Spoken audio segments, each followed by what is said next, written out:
Warning for my fellow travelers. If you ever have a layover in Seoul overnight, don't spend the night at the economy motel. And if you absolutely must, steer clear of room 103. I was heading south to visit some family members for a few weeks, and unfortunately, the only flight available included a 7-hour layover in Seoul. Not wanting to spend those hours huddled outside the airport, I rented the cheapest motel I could find and took the shuttle over at about, 11 p.m.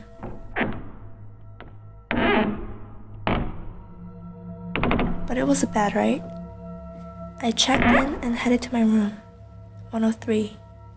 Exhausted, I immediately collapsed on the bed.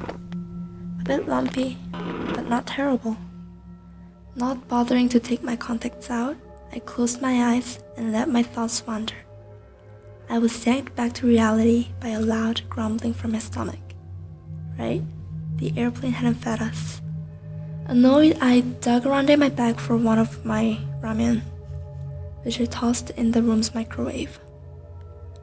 As the microwave rattled away, I noticed a piece of paper wedged underneath it. I yanked it out and unfolded it. There were 2 words scribbled on it hastily. Don't look. Whatever. I tossed it aside and retrieved my ramen. Feeling lonely, I hopped online to see if anyone was on. I was in luck. My long-distance boyfriend happened to be on Skype. I called him up and we chatted a while trying to keep our voices down. Eventually, though, he said something that made me laugh, and I heard a muffled curse come from upstairs. Feeling guilty, I said goodnights and ended the call with the intention of getting a bit of rest before my next flight. As I lay in the now dark room, I noticed a thin stream of light coming from where the curtain didn't close completely. Annoyed, I got up to close it. I was almost at the window when I heard it. I can see into your bedroom. The voice sent a chill up my spine. It was very quiet and high-pitched, like a child's. It was so soft, I wasn't sure I hadn't just imagined it. I shook my head and reached for the curtain. I know you could hear me. I'm at your bedroom window, and I know you could hear me. I jumped back as he shadowed across the stream of light coming into my room. I definitely hadn't imagined it that time. There was a voice directly outside my door. Someone was out there looking in. I jumped back into bed and pulled the covers up to my chin. I'm at your bedroom window. I know you could hear me. I can see in your bedroom. Are you listening to me? I know you could hear me. Come, take a look. I'm at your bedroom window. The taunting went on and on, rattling into my thoughts and leaving me paralyzed in fear. Suddenly, I heard the tenant upstairs moving around again.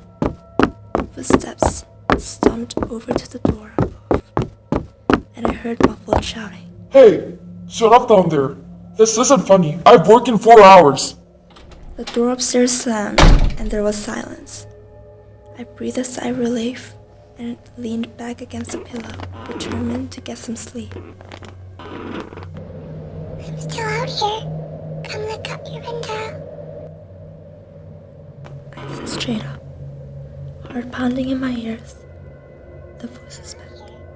It whispered on and on, repeating its mantra over and over again. I put my hands over my ears and rocked back and forth, trying to block out the sound. It was no use. The longer I sat there, the louder it got until I could hear it so clearly.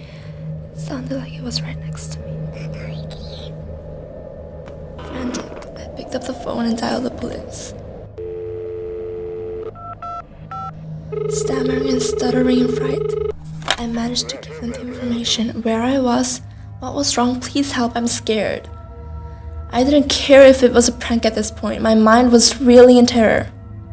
The officers assured me they'd be over shortly to see what the issue was, and I thanked them and hung up the phone.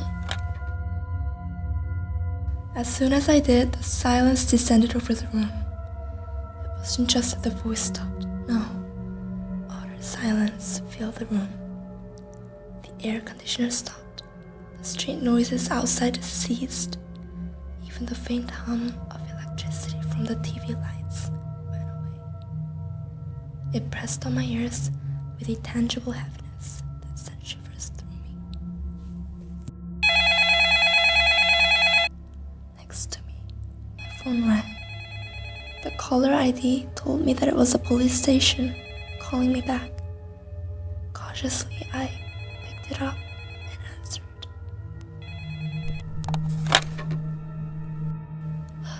Hello?